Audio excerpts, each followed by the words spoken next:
அன்பார்ந்த முருக பக்தர்களுக்கு வணக்கம். நான் ஜேஎம்எஸ்கே கோபி. இப்போ நான் இருக்கிற இடம் வந்து இமயமலை ஒரு பகுதியில் இமாச்சல பிரதேசில் குப்தின்ற ஒரு இடத்துல ஒரு முருகர் கோயில் தேடி வந்திருக்கேன். முருகர் ஆராய்ச்சி சம்மந்தமாக. என்னோடய முருகர் ஆராய்ச்சியில் ஒரு வருஷத்துக்கு முன்னாடி இந்த கோவில் வந்து எனக்கு தெரிய வந்து அதுக்கப்புறம் எப்படியோ தொடர்புகளை ஏற்படுத்தி இந்த கோவிலோட குருக்கள் கிட்ட பேசி அவங்க சொன்னது என்னென்னா, இந்த கோவில் வந்து 4 மாதம்தான் திறப்போம்,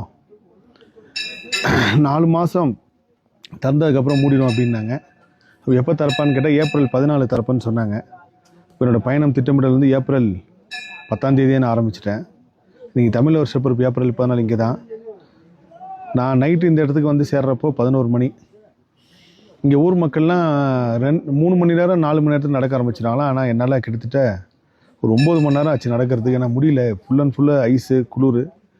நைட்டு 17 டிகிரி மைனஸு. இப்போ இந்த வீடியோ எடுக்கிற நேரம் வந்து காலையில் ஒரு 8:30 மணி. இப்போ ஒரு 11 டிகிரி.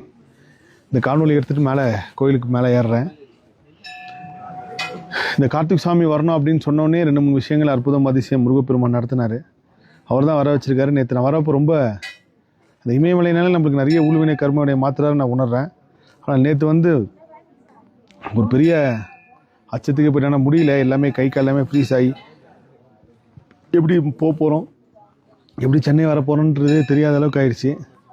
ஒன்று நேரம் இங்கேருந்து போய் ஹாஸ்பிட்டல் அட்மிட் ஆக வேண்டியது, அப்படி தான் ஒரு சுச்சுவேஷன் இருந்துச்சு. பாதி தூரம் வந்துட்டு என்னால் முடியல. நான் ரிட்டர்ன் போகிறப்போ இந்த குருக்கள் தம்பிங்க இருந்தாங்க, ஜெத்தின்னு சொல்லி, அவங்க டீம் எல்லாமே கிட்டத்தட்ட ஒரு 5 பேர் என்னை தூக்கிட்டு தான் வந்தாங்க. அங்கேருந்து அந்த இடத்துக்கு வந்தது முருகப்பெருமான் பார்க்கணும் அப்படின்னு சொல்ல மட்டும் இல்லாமல் முருகர் ஒரு விஷயத்தை நடத்துகிறார். அரையனார் சிலை வந்து இங்கே எடுத்து வந்து வைக்கணும் அப்படின்னு சொல்லி அரையனார் சிலையும் இது எனக்கு உத்தரவு வந்து நான் எடுத்துகிட்டு வந்தேன். அதுமாதிரி பாம்பன் சுவாமிகளோட சிலை வந்து பாம்பன் சுவாமியோட பெரிய டிவோட்டி, அவங்களுக்கு ஆமில்லைன்னு எழுதி போட்டு ஆமன் வந்து அப்புறம் என்கிட்ட கேட்டு அப்புறம் நானும் உத்தரவு கேட்டப்புறம் இங்கே கொண்டு வந்து வைக்கணும்னு சொல்லி. இந்த முருகருக்கு எப்பேற்பட்ட சிறப்புன்னா, உலகத்திலே முருகருக்கு தங்கச்சி இருக்கிற ஒரே கோவில் இந்த கோவில் தான். மரளி மாதான்னு சொல்லி இங்கே தங்கச்சி இருக்கார் முருகருக்கு. காளி வந்து அவதரித்த இடம். எத்தனையோ சிறப்புகள் இருக்குது. முருகர் வந்து இங்கே ஆட்டு கழுத்தில் உட்காந்து கைலாயத்தில் வந்திருக்காரு. கைலாயத்தில் ஒரு நிறைய விஷயங்கள் பண்ணியிருந்தாலும் இதுக்கு இந்த இடத்துக்கு ஒரு பெரிய வரலாற்று நிகழ்வு சொல்லப்படுது. நான் இதுவரைக்கும் முருகர் ஆராய்ச்சியில் இவ்வளோ பழமையான கோயில் பார்த்ததில்லை. கிட்டத்தட்ட 13,000 வருஷம் பழமை வாய்ந்ததுன்னு சொல்லி இங்கே இருக்கிற ஆர்காலஜி டிபார்ட்மெண்ட் ப்ளஸ் இவங்க ஊர் மக்கள் எல்லாருமே சொல்கிறாங்க.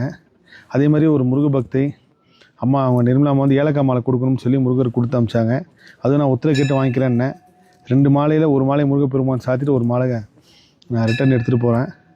அதுக்கப்புறம் வடப்பள்ளி ஆண்டவர் படமும் இங்கே கொடுக்கணும். 2 படம் எடுத்துகிட்டு வந்தேன். நேற்று எனக்கு தங்கறதுக்கு இடம் கொடுத்தாங்க. இது ஒரு பெரிய சொர்க்கம் மாதிரி. இந்த பனி பிரதேசத்தில் இப்படி ஒரு இடம் எங்களுக்கு போத்திக்கு எல்லாமே எல்லா வசதியும் கொடுத்து அவங்களுக்கு ஒரு படம் கொடுத்துட்டு அதை அவங்க பூஜை ரூமில் வச்சுட்டாங்க. பேச முடியல, அவ்வளோ குளிர். அடுத்த காணொலியில் சந்திப்போம். எல்லா புகழும் முருகனுக்கே நன்றி.